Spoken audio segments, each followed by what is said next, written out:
Warning, censorship. Warning, censorship. For Rebel News, I'm Tamara Ugolini, and I am joined here with Kris Little all the way from Belize. Thank you, Kris, for joining me.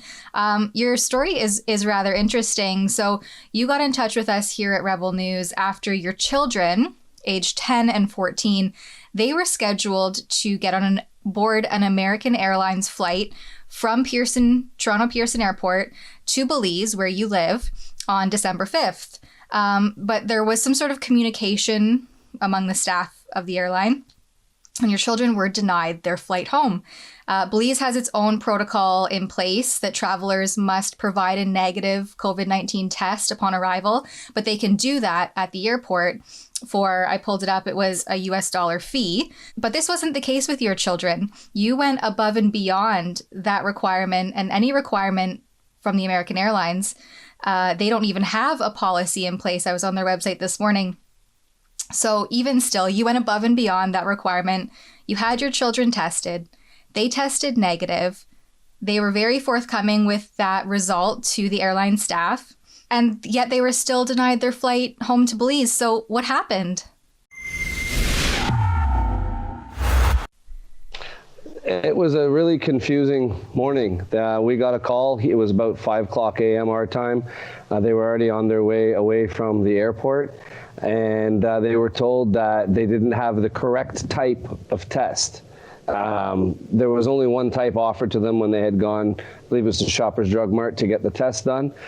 They had gotten all the correct paperwork. They had showed them that. They saw and they reviewed the paperwork at the desk, but they told them it was the incorrect type of test.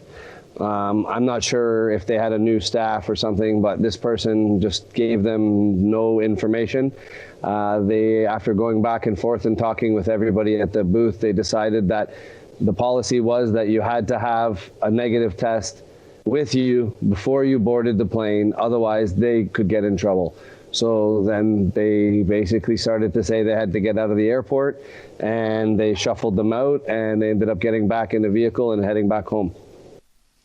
And now, originally, the airline was trying to pin this on you as though this was your fault. You went above and beyond. You did supply a test. They alleged that it was an incorrect test.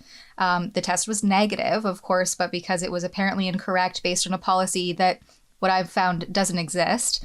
What ended up coming of that? They were trying to charge you for a flight change. So how did that unfold? We wanted to change the flight, of course. We tried to get a later flight. We tried to get a bunch of different flights set up. The only flight that was reasonable that we could get was the following Saturday. This happened on Saturday. So the following Saturday, they had a similar flight with a similar flight time and layover. So that was the flight that we needed to put them on.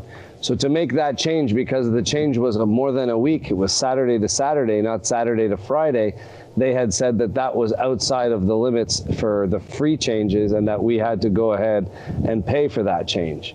So we disputed that, but they attempted to charge our credit card anyway. We then contacted them again, and after a bit of back and forth and a few conversations, we were finally able to get them to change the flight so that they could access that flight the following Saturday. When they arrived at the airport, they arrived with the exact same test done at the same location, except this one was done obviously 72 hours prior to this departure. And it was also a negative test. It was at that point that they spoke with everybody, discussed everything, and they let them on the flight that time. Wow. And so there's an inconvenience there that, the kids had to be tested now twice. Correct. For an incorrect unfolding with the airline. Yes, and they had to spend an extra week in Canada. Right. It was a little bit unnerving for them too, because there was a whole bunch of new information, as there always is coming out, it seems. And there was this threats of lockdowns, possible airport closures back here in Belize. So there was a whole bunch of things going on which could have made it a whole lot worse had, say, they did shut down or did do a total lockdown or stage 4 or whatever they happen to be calling it. Had that happened, they could have been stuck there even longer. Mm-hmm. Right. And that's that's an interesting point here, is that your children, without either one of their parents, because as we can see, you're both in Belize, they had to spend an additional week in another country based on a miscommunication within the airline. So what kind of effect did that have on your children, that the whole experience? And luckily they had somewhere to go, but otherwise... Yeah, luckily they were with their grandparents. They had lots of family there, so everybody was in, a good standing. There was no problems, but it was still a little unnerving. Both of them had an experience and were quite angry. My son, he was quite upset. And, he didn't understand what was going on. We tried to do everything correct, and we still got stuck and weren't able to come. Mm-hmm. So it was kind of a strange situation. I mean, it wasn't too overly upsetting, but at the same time, it was a little frustrating, and they did feel a little bit uncomfortable sort of being ushered out of the airport to try to get rid of them sooner rather than later. Mm-hmm. And as I'm finding with some of my other reports, individuals who are mask exempt, for instance, they're treated like criminals. And so I can't, we don't have footage of the incident itself, but the vilification of anyone who is not complying, even when they are complying, it's just getting outrageous. So I can imagine what that might have felt like as two young adolescents. Yeah, they were discussing with the counter at the time. They were talking with the woman there, and she was telling them that they now had to leave because they were loitering, and there was no loitering in that area, and they had to get out of there. She was going to have to call security. It got to a point. I mean, of course, they left without incident. There was no problems, but it still got to the point where they were kind of threatened with that. They were threatened with the use of sort of security guards to come over and usher them to leave when they've done nothing wrong. It was a very strange exchange where they were admitting some sort of failure on their part, but they were definitely not willing to make up for it in any way to the kids. I mean, I wasn't asking for anything specific, but I thought that they should be taken a little bit better care of by the airline after that. Absolutely. Yeah, and hopefully counteract some of the traumatic experience of being vilified initially, despite having all of the ducks in a row.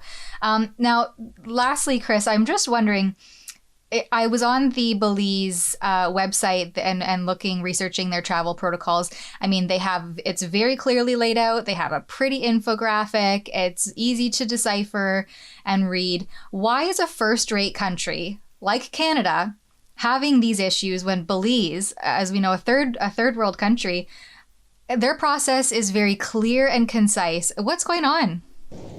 I can't explain it. I mean, I guess there's different levels of bureaucracy here. It's very direct. They put up the signage. The workers themselves look after everything.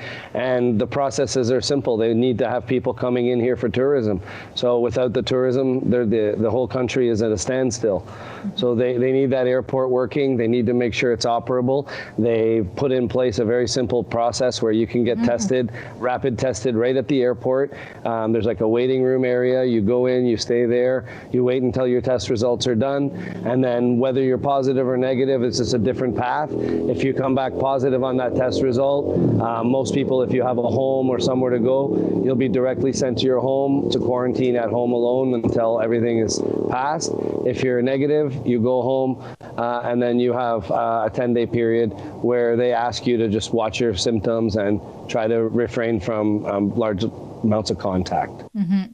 If there was something in place, a reference, a guide, clearly laid out, concise, then maybe these situations wouldn't be happening. And that is part of what I asked American Airlines, was how they're moving forward to ensure that something similar doesn't happen to other children or another family when they're trying to travel with that airline. No, that would be our main goal too, to make sure that some other kids don't have the same issue. Mm-hmm.